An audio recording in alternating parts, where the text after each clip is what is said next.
अस्सलाम वालेकुम नाज़रीन, मैं हूं वसीम शहजाद और आप देख रहे हैं प्रोग्राम रूही स्पेशल। नाज़रीन, शायरी वो लतीफ़ जज्बा है जो आपके जहन से निकल कर लफ्ज़ों का रूप धारता है। फिर ये लफ्ज़ साज से मिलते हैं और नगमा बनाते हैं, और इस नगमे को आज़ा के जुम्बिश के ज़रिए एक ऐसी कैफियत में तारी किया जाता है जिसे हम रक़्स कहते हैं। रक़्स के हवाले से पाकिस्तान का सबसे बड़ा नाम जो थिएटरों पे इस वक्त गूंज रहा है वो महक मलिक का है, और आज हम महक मलिक से मिलने के लिए उनके मुल्तान में मौजूद होटल में पहुँचे हैं। आइए महक मलिक से मिलते भी हैं और उनसे मज़े मज़े की उनकी ज़िंदगी के जो तजर्बात हैं वो भी जानते हैं और तल्ख़ जो तजर्बात हैं वो भी जानते हैं। आइए मेरे साथ चलिए। फ़दाकारा महक मलिक जो हैं वो इस वक्त मेरे हमरा मौजूद हैं। सबसे पहले तो मैडम आपको हम अपने प्रोग्राम में खुश आमदीद कहेंगे। बहुत शुक्रिया आपके कीमती वक्त का, आपने हमें टाइम दिया। अच्छा मैडम, सबसे पहले तो आगाज़ करते हैं ना, महक मलिक दुनिया भर के अंदर जो है वो इतनी फेमस है, न सिर्फ पाकिस्तान बल्कि आपकी तोती तो पूरी दुनिया के अंदर जो है वो बजती है। ये बताइए कि बेसिकली जो है वो ज़िंदगी का आगाज़ कहाँ से हुआ, कहाँ पैदा हुई, कहाँ परवरिश पाई, कैसे वक्त गुज़रा, इब्तदा क्या है महक मलिक की? पैदा मैं गोजरा में हुई हूँ। फैसलाबाद के साथ एक शहर है गोजरा, टोबा टेक सिंह ज़िला है और उसकी तहसील है गोजरा, वहाँ मैं पैदा हुई हूँ। और शुरू के जो बचपन के दिन थे वहीं गुजरे हैं। उसके बाद फिर छोटा शहर है, वहाँ कोई कारोबार नहीं था, तो फिर फैमिली मेरी जो है ना वहाँ से हिजरत करके फैसलाबाद चले गए हम लोग, तो अब हम फैसलाबाद में रहते हैं। अच्छा, इब्तदाई तालीम की अगर हम बात करते चलें तो वो इब्तदाई तालीम जो है वो आपने कहाँ से हासिल की?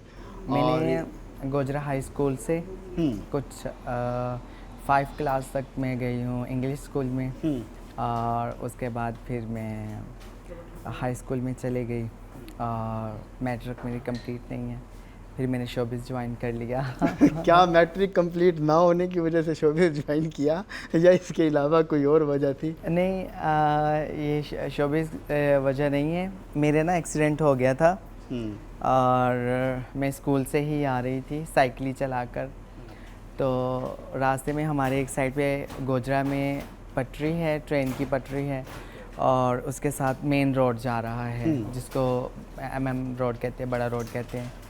वो उसके ऊपर मैं जा रही थी, तो इधर पटरी क्रॉस करके ना एक बाइक वाला आ रहा था और मुझे इतना एक्सपीरियंस नहीं था। मुझे ऐसा लग रहा था कि ये सीधा ना मेरी तरफ आ रहा है, ठीक है और ये सीधा मुझे आके ठोकेगा, मैं गिरूंगी और मुझे चोट लगेगी। मैं उसको देखते देखते ऐसे मूव करते करते करते ऐसे रोड के दरमियान में आ गई हूँ। तो आगे से कार आ रही थी, कार ने मुझे हिट किया और वो काफ़ी दूर तक मुझे अपने साथ ही लेगी ना। तो लेकिन अल्लाह ने ज़िंदगी बचा ली। तो ये मेरे पाँव पे चोट लगी। मैं आपको चीज़ें आपके पाँव पे जो है वो निशानियाँ उसकी अभी भी मौजूद ये मेरे पाँव पे चोट लगी थी बड़ी संगीन, तो उसके लिए फिर मैं 3-4 महीने घर पर रही। उसी दौरान पेपर थे, ठीक है, तो मैं पेपर नहीं दे सकी। ओके। इस वजह से फिर मैं डिसहार्ड होगी। मतलब अगर कहा जाए तो 8-9 मैं लायक अच्छी स्टूडेंट मैं लायक थी, बहुत लायक थी। हाँ, अगर 10वीं में आप फेल हो रही हैं तो इसका मकसद हरगिज़ ये नहीं है कि आप ना लायक, नहीं, मैं उसकी वजह जो है वो एक्सीडेंट था। हाँ, एक्सीडेंट था। ना मैंने कभी बंक किया था और ना कभी छुट्टी की थी। मैं बहुत लायक स्टूडेंट थी। फिर मैं ना डिसहार्ड होगी। उसके बाद फिर कुछ हालात ऐसे आए, फिर मुझे शोबिज़ में आना पड़ा। तो मैं कभी बचपन में सोचा था कि मैं शोबिज़ में जाऊंगी और इतना फेम मुझे मिल जाएगा? कभी ख्वाब भी देखा था कि मैं शोबिज़ में जाऊंगी? नहीं, कभी भी नहीं सोचा था। इंसान को तो कुछ भी नहीं पता होता। ख्वाब तो इंसान बहुत सारे देखता है, लेकिन वो सारे पूरे नहीं होते। और कभी कभी ऐसा होता है कि इंसान कोई भी ख्वाब नहीं देखता लेकिन वो पूरे हो जाते हैं। तो मेरे साथ भी कुछ ऐसा ही हुआ। इतना मुझे मैं एक्सपेक्ट नहीं कर रही थी, तो जितना लोगों ने मुझे प्यार दिया है। आपके बचपन का अगर उस वक्त का कोई तल्ख़ लम्हा मैं पूछना चाहूँ तो आप क्या समझती हैं कि मेरे बचपन का कौन सा ऐसा लम्हा है जो अभी भी अगर आपको याद आता है तो आप पर बड़ी जो है वो कैफियत आपकी बड़ी नर्वस सी हो जाती है? मेरी ज़ात की नफ़ी, उससे मुझे बहुत तकलीफ़ होती है। अब भी अगर मुझे याद आ जाए लोगों का मेरे चलने पे हंसना, मेरे बैठने पे, मेरे बोलने पे, मेरी ज़ात में नफ़ी करना और मुझे बात बात पे टोकना, कज़न्स की तरफ से, मोहल्लेदारों की तरफ से, स्कूल फ़ेलों की तरफ से, तो वो मुझे जब याद आता है तो बहुत बुरा लगता है। क्या कन्वेंशन स्कूलों में पढ़ी हैं या ख़वातीन के साथ पढ़ी हैं नहीं या मर्दों के साथ स्कूल? नहीं, मैंने आपको बताया 5th क्लास तक हम इकट्ठे पढ़े हैं और उसके बाद फिर मैं हाई स्कूल में चली गई, Boys तो high हमें school में। बॉयज़ के साथ पढ़ी हूँ। तो क्या उस वक्त जो है वो आपके क्लास फेलोज थे, क्या उस वक्त कन्वर्सेशन होती थी और मुझे कब? तो अब वो क्लास फेलो भी भूल गए। लेकिन उनको आप लाजमी तौर पे जो है वो याद होंगी। अल्लाह करे मैं उनको याद हूँ और मैं उनसे मिलना भी चाहती हूँ। एक दो हैं उनसे मैं मिली हूँ, मुझे बहुत अच्छा लगा है, लेकिन बहुत सारे हैं जिनको मैं मिलना चाहती हूँ, लेकिन मैं मिल नहीं पा रही हूँ उनसे ना, ये तो एहसास- लेकिन मैं उनसे मिलना चाहती हूँ गोजरा में। ये एहसास आपको कब हुआ कि आप बाकियों की निस्बत थोड़ी मुख्तलिफ हैं? मैं बिल्कुल भी मुख्तलिफ नहीं हूँ, मैं सेम जैसे सब हैं मैं वैसे ही हूँ। मैंने कभी भी ख़ुद को ऐसा नहीं समझा कि मैं डिफरेंट हूँ।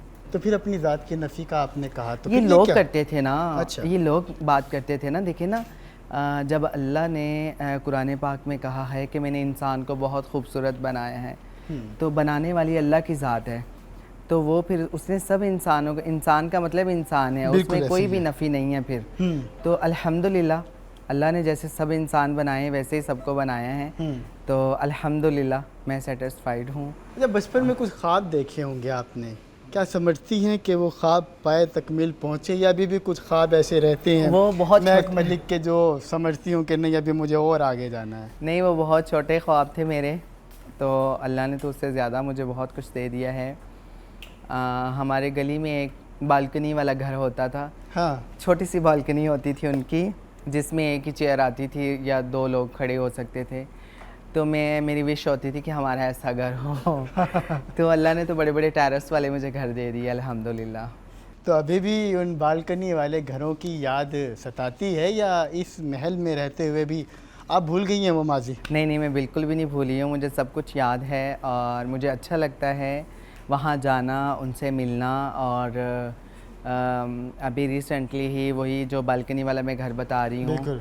वही हमारे नेबर ही थे, तो उनकी जो घर की बड़ी वालदा थी उनकी डेथ हुई है, तो मुझे बहुत दुख हुआ है। मैं जा नहीं सकी हूँ, लेकिन मुझे बहुत दुख हुआ है, मैंने आना है अफ़सोस के लिए। उनके बेटे सुहेल और ये सारे जो हैं, मैं उनके लिए दुआ गो हूँ कि अल्लाह उनको सब्र दे और अल्लाह आंटी जी को गरीक रहमत करे, उनके लिए भी दुआ गो हूँ। लास्ट टाइम मुझे ईद पर वो मिली थी, हमने ईद वहीं की थी, हम अपने गोजरा शहर में जाके इस बार ठीक ना, है। तो वहीं हमने ईद की, तो वो मुझे मिली, बड़ा उसने मेरे मुंह चूमे, माथा चूमा, बड़ा प्यार दिया। हाँ। तो मैं उनके पास खड़ी रही, तो फिर मैं यूके थी मैं भी, तो पीछे मुझे पता चला कि उनकी डेथ हो गई है। ओह, इन्ना लिल्लाहि व इन्ना इलैहि। भाई मुझे अच्छा लगता है अपने हमने अब जब पुराना बचपन हाँ, और ईद पर पुरानी गए- यादें, उस गलियों में घूमना, हाँ, वहाँ वक्त हाँ, गुजारना, हाँ, अच्छा लगता है। वो पुराने गुर्बत के दिन हाँ। और वो साइकिल और वो बचपन, वो तमाम चीज़ें जो हैं वो आपको अभी भी हाँ इस ऐशो आराइश की ज़िंदगी के अंदर सताती ज़रूर है। हाँ, आप नहीं ही मुझे के याद है, मैं इस दफ़ा हमने ईद भी इसलिए जाकर की, सब कुछ है, बट ईद का वो मज़ा नहीं आता था ना। मतलब वहाँ जाते हैं, आप ईद नमाज़ पढ़ते हैं, आपके मोहल्ले वाले, अहले इलाके वाले सब मिलते हैं, ईद मुबारक, कितना वो अच्छा माहौल होता है, सब मिल रहे होते हैं एक दूसरे से। तो फैसलाबाद में जब से मूव हुए तो ईद नमाज़ पढ़ी, बस ना इधर उधर किसी से भी मिलना, क्योंकि वो ना जान पहचान वाली नहीं है, तो सीधा घर आ गए। तो घर आके जो है ना, सबसे वही बस उनको ही मिलना और दूसरों से नहीं। तो इसीलिए हम सब ने फिर किया कि हम इस दफ़ा ईद गोजरा जाके करेंगे। तो इतना मज़ा आया उधर गुजारने का, गर्मी में इतनी ज़्यादा थी लेकिन फिर भी बहुत मज़ा आया। महक मलिक को बचपन में घर वाले किस नाम से पुकारते थे प्यार से? ये जैसे तो कोई आप नाम? स्किप कर दे। मेरा मैं बहुत ज़्यादा हेल्दी थी। हाँ। मेरे पापा जो मुझे प्यार से कहते फूला कहते थे। अच्छा, फूला। फूल मुखाना नहीं हाँ जी, जिसको बिल्कुल, कहते हैं, बिल्कुल। वो वाला फूला। हाँ। तो फूला मेरे पापा मुझे ऐसे प्यार से और मुझे फिर आप बुलाते इतना थे। फूली हैं, इतना फूली हैं कि यकीन करें कि नहीं, मैं हाँ, स्मार्ट हो गई हूँ। अच्छा ये बताइए कि ये फूला आपको कहते थे, ये काशान राजपूत कौन है? ये फेक है, ये ऐसे मिसअंडरस्टैंडिंग है उनको। कुछ भी नहीं पता था। ऐसे ही उन्होंने अपने पास से ये सारी कहानी बना के जो है ना वीडियोस लगाई है। तो ये ऐसा कुछ भी इसमें नहीं, कोई सदाकत नहीं है। कोई सदाकत आपने कहा कि एक वक्त आएगा कि मैं अपने नाम को लोगों के सामने रखूंगी। वो उस वक्त का ये आवाम कितने दिन तक इंतज़ार मज़ीद करेगी? साल, 2 साल, 3 साल या इसके बाद, या हो सकता है कमिंग डेज में आप बता दें? देखें, एक इंसान की अपनी सोच होती है कि मैंने ये करना है, वो करना है। एक अल्लाह की चाहत होती है। तो अब ये तो वल्लाहु आलम, अल्लाह को पता है। तो बाकी हर जगह पे आपको पुकारा तो उस नाम से जाता होगा। हाँ। क्या समझती हैं कि अभी बताने की ज़रूरत है या अभी वेट, अभी नहीं, थोड़ा अरसा? अभी कोई ज़रूरत नहीं है। अभी कोई ज़रूरत नहीं है। अरे ये बताइए कि शोबिज़ में आने का मौका कैसे मिला? कहा जाता है कि आपने अपनी जो शोबिज़ थिएटर का आगाज़ है वो मुल्तान से किया था, और जिस जगह पे आप बैठी हुई इंटरव्यू दे रही हैं ये भी मुल्तान ही है। तो क्या इसमें कोई सदाकत है या वाकई मुल्तान से किया? नहीं, मैंने थिएटर की जो मैंने ज्वाइन किया था वो मैंने मुल्तान से स्टारलाइट से किया था। दूसरा मैंने शोबिज़ जो इवेंट फंक्शंस वगैरह हैं वो मैंने इस्लामाबाद रावलपिंडी से स्टार्ट किया था वहाँ। तो वो स्टार्ट कैसे हुए फंक्शन? मतलब घर वालों को कोई प्रेशर नहीं था आपके ऊपर कि भाई नहीं ये क्या आपकी हरकत सकना नहीं, प्रेशर था। मतलब कि हम पाकिस्तान में रहते हैं, मुसलमान हैं, तो नहीं अच्छा समझते। ये चीज़ अच्छी भी नहीं है। कुछ लोगों को ये भी लगेगा हाँ ये कर रही है और कह रही कि अच्छा नहीं है। अब देखिए, जो गलत है वो गलत है। अब मैं बेशक कर रही हूँ, बहुत सारे लोग हैं जो बहुत सारे काम कर रहे हैं लेकिन वो करते हैं। शराब है, जिना है, जुआ है, झूठ है, धोखा है, सब कुछ लोग कर रहे हैं। वो गलत है लेकिन लोग कर रहे हैं। लेकिन लोग मानते भी नहीं कि ये करना नहीं चाहिए। तो मैं चाहती हूँ, आई विश पहले लोगों ने जैसा चाहा मैं वैसी बनी। अब अल्लाह ने मुझे समझ बूझ दी है, तो मेरी विश है कि जैसा अल्लाह को पसंद आ जाए मैं वैसी बन जाऊँ। तो अभी रिसेंटली कुछ अर्सा पहले अगर हम कबल चले जाएं तो हमने आपको किसी और रूप में देखा भी था। मतलब आपने तमाम चीज़ों को तर्क कर दिया था। कब? और आपकी शायद मौलाना तारिक जमील साहब से मुलाकात नहीं, तर्क मैंने कुछ नहीं किया था। वो तो उनसे मेरी मुलाकात होती रहती है। वो तो मैं तबलीगी जमात के साथ मुंसलिक हूँ, आपको पता है। तो हम जाते रहते हैं। तो फिर मौलाना भी तबलीगी जमात से हैं, तो उनसे मुलाकात होती रहती है। क्या इस गेटअप के अंदर तबलीग फैलाई जा सकती है? आप फैला रही हैं जितना हो सकता है। भली बात करनी चाहिए, चाहे आप जिस भी हाल में हों, तो अच्छी बात को करना चाहिए। तो अभी ये इस पे हदीस भी है, वो मुझे अभी याद नहीं है, थोड़ी भूल रही है, अल्लाह कमी पेशी माफ़ फरमाए। तो हम अच्छी बात भली बात तो कर सकते हैं ना, चाहे हम किसी भी हाल में हैं। अगर मैडम आप शोबिज़ में ना होती तो आप क्या होती? क्या सोचा? मैं एक मेकअप आर्टिस्ट होती। मतलब बचपन से आपको मेकअप आर्टिस्ट बनने का मुझे बहुत शौक था। ये आपने मेकअप जो है अपना खुद करती है? ये तो मेरा अपना मेकअप आर्टिस्ट है, उसने किया हुआ, बट मैं खुद भी बहुत अच्छा कर लेती हूँ। बहुत अच्छा कर लेती है। मतलब अगर कभी मेकअप आर्टिस्ट ना हो तो मलिक को ये प्रॉब्लम नहीं होती? नहीं, मुझे ये मेकअप आर्टिस्ट आएगा तो फिर मैं बाहर निकलूंगी। नहीं, ये मुझे कोई इशू नहीं है, मैं कर सकती हूँ। अरे मेकअप जो है वो कितना ज़रूरी है एक अदाकारा के लिए, एक फ़नकारा के लिए, कितना ज़रूरी समझती है? बहुत ज़रूरी है। आपको स्क्रीन पे आने के लिए मेकअप की ज़रूरत है, और जैसे हम थिएटर कर रहे हैं उसके लिए भी इतनी हैवी हम ड्रेसिंग करते हैं, तो उसके साथ भी मेकअप ज़रूरी है। तो लेकिन मुझे इतना मेकअप पसंद नहीं है। मैं अच्छा, हाँ, लाइट सा मेकअप करती हूँ। फंक्शन टाइम नहीं, अभी तो मैंने बहुत अच्छा किया हुआ है। वैसे मैं जब इवेंट वगैरह ना हो तो घर पे मैं जितनी मेरी छुट्टियां हो तो मैं बिल्कुल मेकअप के करीब भी नहीं जाती। जैसे बहुत सारे आर्टिस्ट हैं, अगर कोई काम ना भी हो फिर भी वो मेकअप में ही रहते हैं ना रेगुलर। तो मैं तो कहती हूँ झूठ हो जाए, मेकअप ना करना पड़े। तो मैं ऐसे घर में सादा ऐसे ही रहती हूँ ज़्यादा। मैडम, मुल्तान में जब आपने पहली बार थिएटर पे परफॉर्म किया तो वो कौन सा थिएटर था, और स्टेज में इतने सारे मर्दों को अपनी आंखों के सामने देखकर जो मुसलसल तौर पर जो है वो अदाकारा को घूर रहे होते हैं, सबकी नज़रें बड़ी मुख्तलिफ होती हैं। तो आप तो उस वक्त छोटी होंगी, ये किस एज की थी और कैसा लगा आपको? मैं ऑलरेडी फेमस हो चुकी थी, इवेंट करती थी, और उसी में मुझे बहुत ज़्यादा पजीराई मिली थी, और उसी से मुतासर होकर मुझे प्रोड्यूसरों ने ट्रेस किया था। और मुझे अभी भी याद है, डेरा गाजी खां में आके पहली दफ़ा मुझे वहाँ में इवेंट करी थी, और इवेंट में ही जो है ना प्रोड्यूसर के साथ मेरी बात हुई। उन्होंने कहा आपने आना है, ये वो ऐसे ना। तो उनके साथ मेरे एक रिलेटिव भी थे, और वो इतने कम पैसे कह रहे थे, मैं कह रही थी मैंने स्टेज करना ही नहीं है। मैंने ठीक कि मैं है। फंक्शन करती है 7 दिन में वहाँ पे बंधी हुई रहूँगी, कैद होके रहूँगी, और यहाँ पे हाँ। मैं एक फंक्शन करती हूँ, आज़ाद हूँ, कोई बंदिश नहीं है। मुझे पसंद नहीं था कि मैं इस तरफ आऊँ। तो वो मेरे रिलेटिव जो थे उन्होंने भी मुझे ज़ोर दिया, और फिर आपको पता है रिश्तेदारों की बात बिल्कुल। माननी पड़ जाती है। फिर मैंने उसकी बात मानी, लेकिन मैंने कहा इसकी मैं पेमेंट नहीं लूँगी, ये मेरी इंसल्ट है कि इतनी कम पेमेंट में मैं थिएटर करूँ। तो मैंने पेमेंट नहीं लेनी, ये आप ही रखें, आपका काम जाने आप जाने। तो फिर मैंने उनसे पैसे नहीं लिए थे, वो मैंने ऐसे ही किया था। तो लेकिन जब मैंने लोगों को देखा, इतने लोग आए ट्रालियों पे, ट्रैक्टरों पे, और 7 दिन जो है ना वो हाउसफुल, इतना लोगों का प्यार।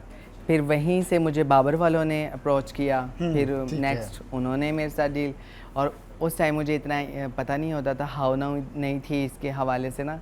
उन्होंने कहा कि आपने हमें 3 डेटें हमारे साथ करनी हैं, उन्होंने हम मेरे साथ कांटेक्ट कर लिया। तो मैंने कहा ये तो बड़े होशियार निकले हैं। डायरेक्ट 3 डेटें। हाँ, उनसे मैंने पैसे भी ज़्यादा मांगे ना, अच्छा, कि सही। ये नहीं देंगे, ये भाग जाएंगे। हाँ। लेकिन उन्होंने कहा कि ये लें आप एडवांस, इसी में डन। में कहा हाय थोड़े से ज़्यादा मांग लेने चाहिए सी। अरे मैडम, क्या उस ज़माने में जब आपने थिएटर परफॉर्म किया, जी। इतनी ही पब्लिक थी जितनी अब है, या उस पहला आगाज नहीं, था? महक को ऐसे देखने ही था। कितने लोग आए? 7 डेज जो है ना वो हाउसफुल गया था, और वो अभी तक चल रहा है? वो ऐसे ही चल रहा है। नाज़रीन, महक मलिक हमारे साथ मौजूद हैं। यहाँ पे हम लेते हैं एक शॉर्ट ब्रेक, और ब्रेक के बाद हम दोबारा अब वापस आएंगे और महक मलिक से करेंगे मज़े की बातें। हमारे साथ रहिए।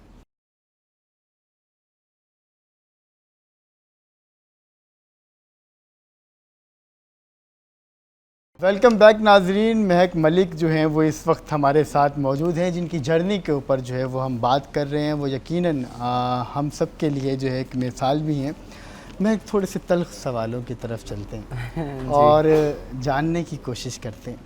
देखिए, कितना अजीब सा सिस्टम है हमारे माशरे में कि हम अपने बच्चे को उस वक्त कबूल करते हैं जब वो बच्चा हमसे दूर जाने के बाद माशरे में कोई नाम कमा लेता है। मिसाल के तौर पर मैं ख्वाजा सराओं के बहुत से को जानता हूँ कि जो अपने घर से निकाले गए, उसके बाद उन्होंने फील्ड में आने के बाद नाम कमाया तो फिर उसके बाद फैमिली ने एक्सेप्ट कर लिया। वो फैमिली जो पहले उनको गलत कह रही थी, अब वो उनको अच्छा कह रही है। क्या आप इस बात में कोई सदाकत मानती हैं? नहीं, मैं दुख से कहना पड़ेगा मुझे, ऐसा भी है, लेकिन बहुत सारी फैमिली ऐसे भी हैं जो उनसे पैसे लेती रहती है। मुझे ये अफसोस से कहना पड़ रहा है, उनसे पैसे लेते हैं, लेकिन अगर उनकी डेथ हो जाए तो कहते हैं ये बस अपने पास ही रखें। हाँ। हम इनको एक्सेप्ट नहीं करते। हाँ। यहाँ पे इनकी बॉडी ना लेकर आना, आप खुद ही दफना देना। कितने वो शफ़ाक किस्म के बहन भाई हैं।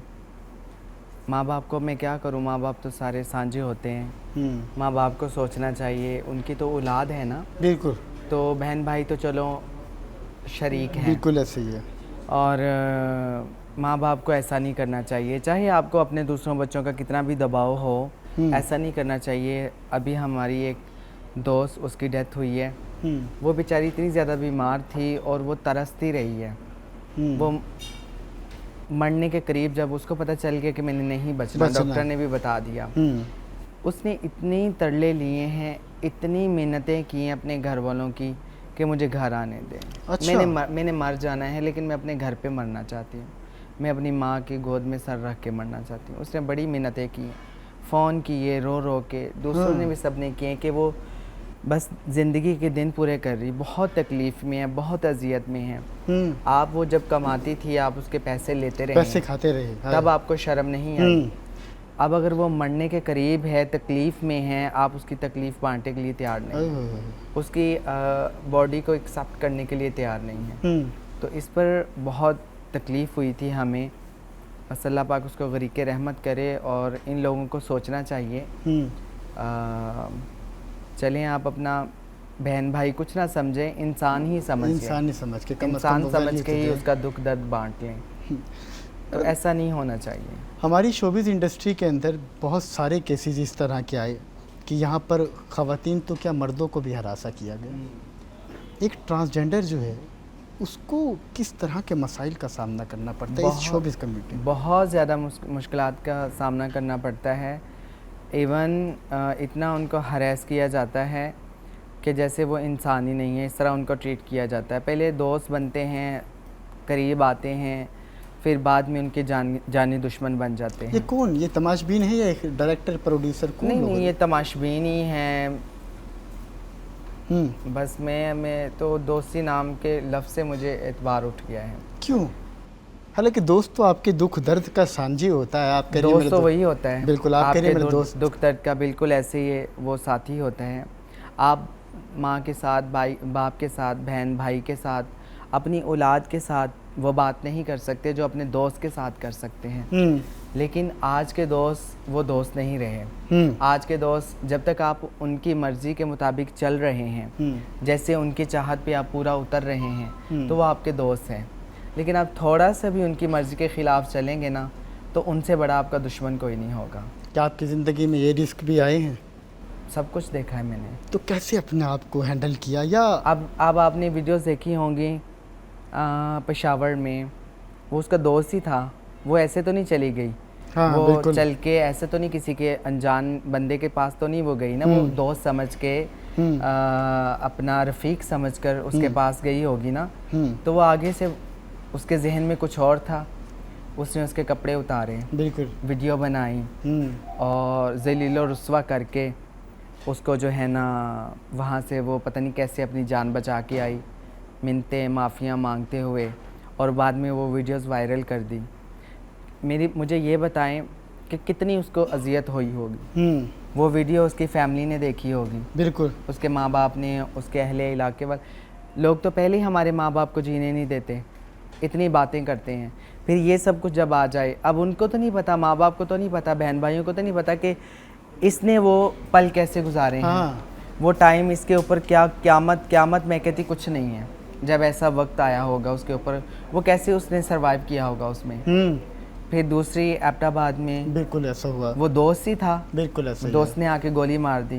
दोस्त ये होते हैं, दोस्त तो आपके इज्जत के भाईवाल होते हैं। हाँ, आपकी जानों के जो है ना वो वफ़ादार, आपकी जान के लिए वो वफ़ादार होते हैं।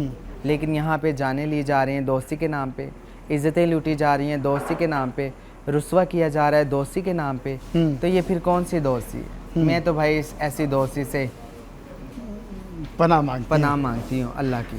मैडम, कभी रिस्क में फंसी हैं तो फिर अपने आप को आपने बचाया कैसे, या उस हालात में अपने आप को ढाल दिया? क्या करती है? आपके पास ऑप्शन दूसरा कोई नहीं था? मैंने बस एक ही लफ्ज़ सोचा है और कहा है, हस्बुनल्लाह व निअमल वकील। हाँ, बिल्कुल। मेरा अल्लाह मेरे लिए सब कुछ है। और मैं जो मेरे साथ गलत करते हैं, जिन्होंने मेरे साथ गलत किया है और जिन्होंने मुझे अजियत पहुंचाई है, मुझे तकलीफ़ पहुंचाई है, तो मेरे लिए मेरा अल्लाह काफ़ी। मैं उनको यही कहना चाहूँगा। माफ़ करती हैं सबको? क्यों? आप बड़ी खुले दिल की हैं, लेकिन माफ़ी के हवाले से आप कहती हैं मैं माफ़ नहीं करूँगी। ये तो सिफ़ात है, खुदा की सिफ़ात है, और खुदा का बिल्कुल माफ़ करना चाहिए, अच्छी बात है। गलतियों की माफ़ी होती है, अज़ियतों की माफ़ी नहीं होती। तो अज़ियत जिन्होंने दी उनको इतना करीब तर आपने किया तो वो यहाँ तक पहुँचे। क्या आप समझती हैं आपकी गलती है? हाँ, मेरी गलती है। मैं देखिए, सामने वाले के दिल में क्या है आपको नहीं पता। बिल्कुल ऐसा ही है। लेकिन मेरी नेचर ऐसी है कि सामने वाला अगर हंस के बोल रहे हैं, इज़्ज़त दे रहा है, तो मैं समझूंगी कि ये बहुत अच्छा इंसान है। और इस चीज़ से मैंने हमेशा बहुत तकलीफ़ उठाई है। ये हमेशा मुझे इस चीज़ से ना मुझे तकलीफ़ का सामना करना पड़ा है। एक भाई का कत्ल हुआ, फिर दूसरे भाई को मुल्तान में ही जो है वो गोली का सामना करना पड़ा। हम निश्तर में आपके साथ ही थे, वो तमाम मराहिल देखे। किस कर्ब से गुजरी हुई? ये मैं हमेशा दुआ करती थी कि ऐ अल्लाह, माँ बाप का दुख किसी को ना दिखाना। हमेशा मैं दुआ करती थी। और बहन भाइयों का, ये तो मेरे दूर दूर तक मेरे माइंड में भी नहीं था ना। दुआ तो इंसान करता है नॉर्मली, रेगुलर, बहन भाइयों के लिए, सबके लिए। तो मैं हमेशा माँ बाप के लिए दुआ करती थी कि मैं सोचती थी कि ये तकलीफ़ बहुत बड़ी है, इनकी जुदाई ये बहुत बड़ा दुख है। लेकिन जब भाई का गम आया ना, तो मुझे लगा कि नहीं, ये गम भी छोटा नहीं है, ये गम भी अल्लाह किसी को ना दे। इस तकलीफ़ से किसी को ना गुज़रना पड़े। महक मलिक हमारे साथ मौजूद हैं, इनसे करेंगे मज़े मज़े की बातें और इनकी ज़िंदगी के तल्ख़ तजुर्बात जो हैं वो भी जानने की कोशिश करेंगे, लेकिन मिलते हैं एक शॉर्ट ब्रेक के बाद।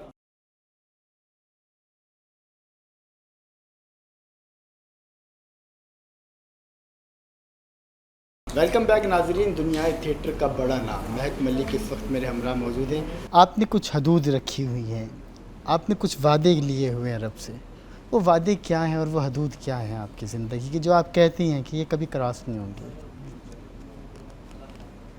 मैं इस फील्ड में आई थी तो मैंने मजबूरी से आई थी। अच्छा। तो मैंने अल्लाह से यही दुआ की थी कि या अल्लाह मैं इस काम में आ गई हूँ, ये मेरा कुछ शौक़ भी है, मजबूरी भी है, परफॉर्म करना बिल्कुल ऐसे ही है। मुझे अच्छा भी लगता है और लोगों ने धकेला मुझे इस तरफ बातें कर कर के, और फिर आगे इन लोगों ने मुझे इतना प्यार दिया तो मुझे लगा कि नहीं, ये मेरे अपने हैं। ये जो लोग हैं ये मेरे अपने नहीं हैं, जो मेरी ज़ात में नफ़ी करते हैं, ठीक है। जो मुझे बातें करते हैं, ये मेरे दुश्मन हैं, जो मुझ पे हंसते हैं। और जब ये लोग मुझे मिले हैं तो उन्होंने मुझे प्यार दिया, ये मुझे साथ लेकर चलने में इनको कोई आड़ नहीं थी। फैमिली में मतलब कि कहीं बाहर जाते थे, बहन भाई कज़न्स जब जाने लगते थे कहीं तो कहते थे इसको नहीं लेकर जाना, तुम घर रहो। क्यों? पता नहीं, वो उनको शर्म आती थी मुझे साथ लेकर चलने में। अब नहीं आती? हाँ, अब नहीं आती, अब खुशी होती है।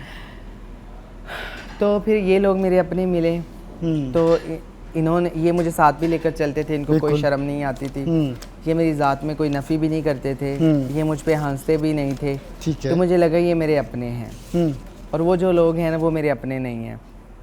तो मैं ऐसे मैंने ये ज्वाइन किया, मुझे अच्छा लगा आना जाना इनकी तरफ, और उसके बाद परफॉर्म करने लग गई, ये भी मुझे अच्छा लगा। फिर मैं अल्लाह से ये दुआ किया करती थी कि या अल्लाह मुझे बुराई से बचाना। तो मैडम, मोहब्बत में ये नहीं पूछूंगा आपसे एक हुई, दो हुई, तीन हुई, ये बहुत हो गया। मुझे ये बताइए, मोहब्बत आपको मर्द से हुई या खातून से? नहीं, दूसरी मैं तो खातून हूँ, खातून को खातून से मोहब्बत होती है। तो खातून है, लेकिन आप हाथ मर्दों से मिलाती हैं, ख़वातीन के सर पे हाथ रखती हैं, ये कैसा अजीब ताज्जुब है। आपको ख़वातीन से हाथ मिलाना चाहिए, मर्दों के सर पे शफ़क़त रखनी चाहिए। आप उल्टा चल रही हैं। हाँ, ऐसे ही आप सही कह रहे हैं। ये क्यों है? मैं आपको बताती हूँ। हाँ। हमारे अंदर माँ भी है, बाप भी है, भाई भी है, बहन भी है। जहाँ पे आपको भाई की ज़रूरत है हम भाई बन जाएंगे, भाई बन के हम साथ देंगे। हाँ। जहाँ पे हमारी बहन बनने की ज़रूरत है हम बहन बन जाएंगे, वो बहन बन के साथ देंगे। ठीक है। जहाँ पे एक बाप की ज़रूरत है हम बाप बन के वो साथ निभाएंगे। जहाँ पे माँ बनने की ज़रूरत है हम माँ बन के साथ निभाएंगे। कभी भी हम किसी भी अपने रिश्ते को कभी भी तन्हा नहीं छोड़ते, हर हाल में हम हर तरह से उनका साथ देते हैं। कभी भी हमने अपने किसी भी अपने रिश्ते को रुस्वा नहीं किया। जहाँ तक हमें अपनी जान की भी बाजी लगानी पड़ी है ना, लेकिन हमने उनको कभी दुख में, तकलीफ़ में तन्हा नहीं छोड़ा। हर हाल में अपने माँ बाप का, बहन भाइयों का, बच्चों का, भतीजों का, भतीजियों का, भांजे भांजियों का, बहनों का कभी ज़िंदगी में नहीं साथ छोड़ा। लेकिन एक टाइम आता है हमारा सारे साथ छोड़ जाते हैं। माँ बाप नहीं छोड़ते, लेकिन माँ बाप दुनिया से चले जाते हैं, भाई बहन रह जाते हैं पीछे, बहनें भी नहीं छोड़ती, लेकिन वो ससुराल की तरफ से मजबूर हो जाती हैं। बिल्कुल। और रह जाते हैं भाई। बाप का घर तो भाई होते हैं ना। हाँ, बिल्कुल। माँ बाप का घर तो भाई होते हैं। बिल्कुल। तो वो जब साथ छोड़ते हैं ना तो अच्छा नहीं करते। तो आपको लगता है कि आपके भाई साथ छोड़ देंगे? आपकी बड़ी मोहब्बत है, मैं सोशल मीडिया पे बड़ा देखता हूँ आपकी माँ से मोहब्बत, आपकी बाप से मोहब्बत, आपकी भाइयों के लिए वो कुर्बानियाँ जो शायद कोई बेटी ना दे सके, जो कोई बेटा ना दे सके, वो एक आपने वो क्या अदा की है, और पूरी दुनिया इस बात को गवाह है। मैं तो यही एक्सपेक्ट करूँगी, यही चाहूँगी कि ना छोड़े, लेकिन माशरा बड़ा जालिम है। हाँ, ऐसे होता है, शुरू से ऐसे होता है, लेकिन ऐसा होना नहीं चाहिए। क्या आप समझती हैं कि आपके जाने के बाद आपके वालिदैन अगर ना हुए तो आपका जनाजा कोई एक्सेप्ट करेगा? क्या कहना चाहेंगे? आपने सब कुछ किया है इनके लिए, अपना तन मन धन आपने लगा दिया, आपकी ज़ात के साथ जुड़ा हुआ तो कोई नहीं है, ना आपकी औलाद है। नहीं, मैं ये नहीं चाहूँगी, सॉरी। इस बेहिस माशरे को कोई पैगाम दे दे। मैं क्या नहीं, ये नहीं दिल चाहूँगी। में मैं क्या है? चाहूँगी कि मरना साहब ने है, मैं अपने घर पर मरूं और मेरी तदफीन मेरे बहन भाई करें, बाहर वाले लोग ना करें। अगर ज़िंदगी आपसे वफ़ा करे और आपको दोबारा से एक नया जन्म देना चाहे तो आप क्या पैदा होना चाहेंगी, मर्द या खातून, या फिर दोबारा इसी ज़िल्लत से गुजरना चाहेंगी? नहीं, क्या बनना चाहेंगे? कभी भी नहीं। जो अल्लाह बनाए मैं वही बनना चाहूँगी। अल्लाह की रज़ा पे खुश हैं? अगर अल्लाह तकदीर आपके हाथ में दे के दोबारा से लिखें कि आपने मर्द पैदा होना या औरत, तो क्या पैदा होंगी? अल्लाह से बेहतर कोई नहीं कर सकता आपके लिए। आप उसकी रज़ा में खुश हैं? मैं उसकी की रज़ा में। तो बहुत ये तकलीफ़ दे बात है, नहीं छोड़ना चाहिए, बहन भाइयों का साथ नहीं छोड़ना चाहिए, हमेशा सबका साथ देना चाहिए। सारी ज़िंदगी वो सरवाइव करते हैं। बाहर के माहौल, बाहर के लोग आपके अपने नहीं होते। कितनी तकलीफ़ें हमारे लोग देखते हैं, किसके लिए? लोग चाह क्या रहे होते हैं आपसे? ये सारे लोग जो आपके करीब आते हैं, लोग ये चाह रहे होते हैं कि जैसे वो चाहें हम वैसे चलें, और अगर जैसे नहीं वो चलते तो चाहें हम मारते हैं? वैसे ज़िंदगी गुजारें, जब वो चाहें हम सोएं, जब वो चाहें हम उठें, जैसे वो चलाना चाहें हम वैसे चलें। वो कहें दिन है तो हम कहें दिन है, वो कहें रात है तो हम कहें रात है। लोग हमें ऐसे चलाना चाहते हैं, लेकिन हमारी अपनी लाइफ नहीं। हम सारी ज़िंदगी दूसरों को खुश करने में गुजार देते हैं, बहन भाइयों को खुश करने में, उनके लिए सोच सोच के गुजार देते हैं, लेकिन एंड में ऐसा नहीं होना चाहिए। सबसे मैं यही कहना चाहूँगी कि आपके माँ बाप नहीं हैं तो ये भी आपके माँ बाप की औलाद है, इनका कभी भी साथ ना छोड़ा करें। मैडम, मैं बहुत सारे ऐसे लोगों को जानता हूँ कि जिनको हमने देखा, जिन्होंने ज़िंदगी को बामे अरूज पाया, बहुत कमाया, लेकिन आखिरी वक्त में वो सतह गुर्बत से नीचे थे। क्या आपने उस वक्त के लिए कुछ बचा के रखा हुआ है? इंसान तो अच्छा ही सोचता है। मेरी अम्मी तो कहती रहती है मुझे, ये करो वो करो, ऐसे ना करो वैसे ना करो, लेकिन मेरा दिल नहीं मानता ना। मैं कहती हूँ कि नहीं, बहन भाई सब कुछ हैं, इनके लिए है, हमने कहाँ लेकर जाना है, हमारा कौन है, इनके अलावा कौन है। तो इंशाल्लाह अच्छा होगा जो भी होगा। महक मलिक जो हैं वो इस वक्त मेरे हमरा मौजूद थी। नाज़रीन, यहाँ हम ले रहे हैं एक शॉर्ट ब्रेक, और ब्रेक के बाद हम आखिरी जो है वो इख्तिताम की तरफ आएंगे।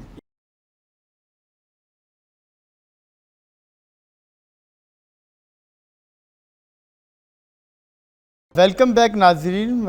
मारूफ स्टार महक मलिक जो हैं वो इस वक्त मेरे हमरा मौजूद हैं, जिन्होंने बहुत नाम कमाया, और नाम जो इनकी शोहरत है वो इनकी डांस है।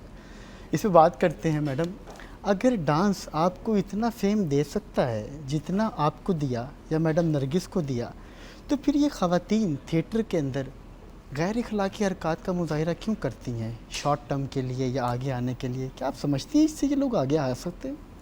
हाँ, नहीं ऐसा तो नहीं, बस वक्ती जो है ना वो देख के लोग वाह वाह कर रहे होते हैं, लेकिन उनमें ये कहना चाहूँगी कि बलकर करके कुछ ऐसा वैसा करके आप वक्ती तो लोगों को महसूस कर सकती हैं, बट उनके दिल में जगह नहीं बना सकती। तो अच्छा काम करें, मेहनत करें, तो उससे जो है ना लोगों के दिलों में आपके लिए जगह बनेगी। लोग आपको एक इज़्ज़त की नज़र से देखेंगे कि नहीं अच्छा काम कर रही हैं। जो वल्गर करती हैं तो वो उनको फिर उसी नज़रिए से लोग देखते हैं। उनके लिए लोगों के दिल में कोई नरम गोशा नहीं होता। शोहरत इंसानों को तन्हा कर देती है। क्या आपने कभी इतना हजूम और इतनी शोहरत होने के बावजूद खुद को तन्हा महसूस किया? हाँ, क्यों? कभी कभी करती हूँ। कैसे महसूस होता है? मतलब ये ख्याल है कि एक मशहूर आदमी वो खुद को तन्हा कैसे महसूस कर सकता है? ये लम्हा कब आता है और कैफियत कैसी होती है? ये जब कोई त्यौहार आता है और मेरा स्टाफ अपने अपने घर चला जाता है, या फिर कुछ ऐसे पल होते हैं जो मैं खुल के जीना चाहती हूँ, लेकिन आपको पता है हम नहीं निकल सकते बाहर, जैसे एक आम रूटीन के लोग बाहर चले जाते हैं। आप अपनी शोहरत को अपनी कैद समझती हैं? हाँ। आप खुल के नहीं जी सकती नहीं, शोहरत की वजह से? नहीं। मैडम, गुरु चेले सिस्टम की तरफ चलते हैं, क्या आप इसको ठीक समझती हैं?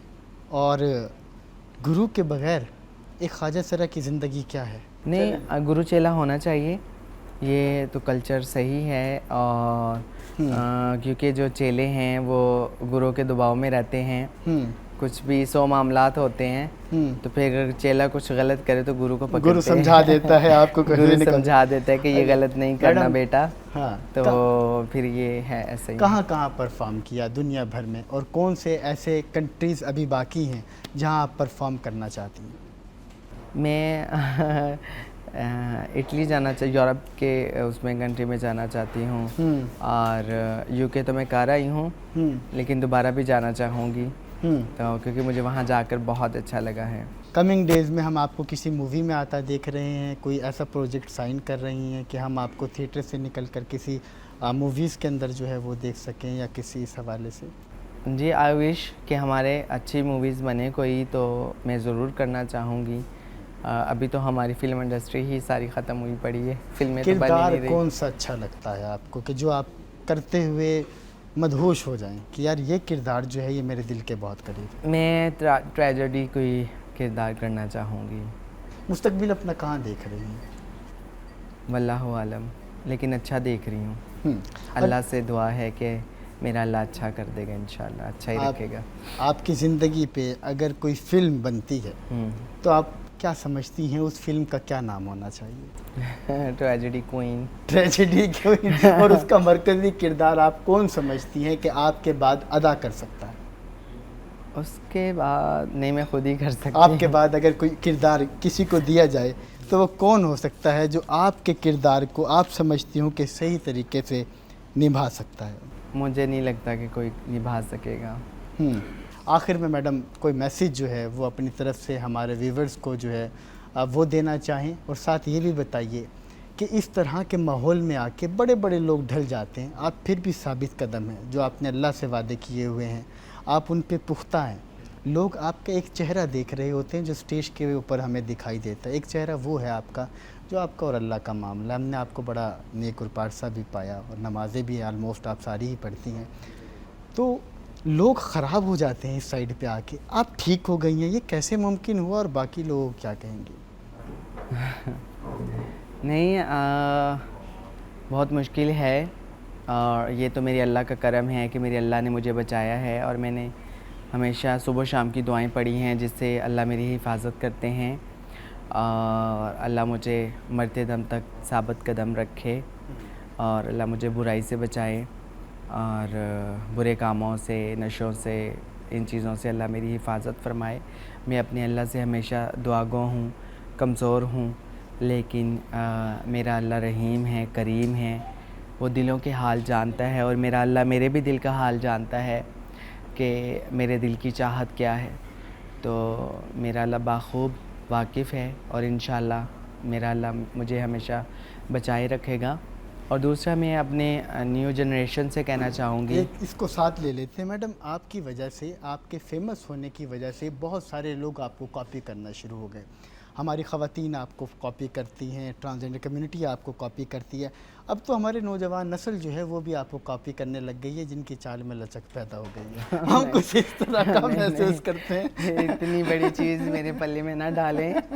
तो ये तो उन नौजवानों को क्या मैसेज देना चाहेंगे, और लास्ट में अपनी तरफ से क्या पैगाम देना चाहेंगे? नहीं, मैं उनको यही कहना चाहूँगी कि बिल्कुल भी इस साइड पे ना आएँ, और ये 2, 4, 5 साल 10 साल की खेड होती है, उसके बाद तकलीफ़ें ही तकलीफ़ें हैं, तो सबको सारे मौके नहीं मिलते, और अल्लाह बस आप सब की हिफाजत फरमाए। और जो न्यू जनरेशन, हमारी यंग जनरेशन है, उनको मैं कहना चाहूँगी कि आजकल जो है ना, हमारे नशे की बहुत लत लग चुकी है, घर घर लोग आइस पी रहे हैं, और न्यू जनरेशन तो बहुत ही ज़्यादा जो है ना इस चीज़ में मुलव्वस है। तो बिल्कुल भी इन चीज़ों से आप बाज आ जाएं। ये ज़िंदगी दोबारा नहीं मिलेगी हर इंसान को, एक ही दफ़ा ये ज़िंदगी मिली है, तो होश में गुजारें और बिल्कुल भी ऐसे काम ना करें। और आपके वालिदैन को आपके इस अमल से कितनी तकलीफ़ होती है, उन्होंने आपको लेकर कितने ख्वाब देखे हुए होते हैं, लेकिन आप उनको कितनी अज़ियत देते हैं ऐसी चीज़ें करके, और अपने आप को भी अज़ियत देते हैं। ऐसा बिल्कुल नहीं करना चाहिए। आजकल तो लोग दुश्मनी भी ऐसे ही निकालते हैं। पहले लड़ते थे सीधा आके, तू मैंने इंज कीता। आजकल हसद भी बहुत ज़्यादा आ चुका है ना। तो अल्लाह पाक हफाजत फ़रमाए, आसानी फ़रमाए, आफ़ियत फ़रमाए। जो आपको गलत साइड पर लेकर जाए, नशों की तरफ लेकर जाए, वो कभी भी आपका दोस्त नहीं हो सकता, वो आपका दुश्मन है। तो उसको अपना दुश्मन जाने, इसलिए इन चीज़ों से आप बचें। और जो तुहानू दुध क्यों पियावे वो तुहाडा दोस्त है जेड़े तुहानू नशे वाल लेके जावे, क्या एक कश ला ला, तो वो आपका दोस्त नहीं हो सकता, वो आपका दुश्मन है। तो ख़ुद को बचाएं। जी बिल्कुल। पाकिस्तान की मारूफ़ अदाकारा जो है वो ट्रेजेडी क्वीन जो है वो महक मलिक इस वक्त हमारे हमरा मौजूद थी, जो अपनी ज़िंदगी के एक्सपीरियंसेस जो हैं वो हमें बता रही थी, जिसमें बहुत कुछ सीखने का आज हमें मौका मिला। और यकीनन इसके अंदर जो है वो बहुत सारे छुपे हुए पैगाम थे इस नौजवान नस्ल के लिए, आज शोबिस फील्ड को ज्वाइन करने वाले लोगों के लिए और बाकी दुनिया के लिए। आपने मेज़बान वसीम शहज़ाद को अगली नशिस्त तक के लिए इजाज़त दीजिए। फ़ी अमानिल्लाह।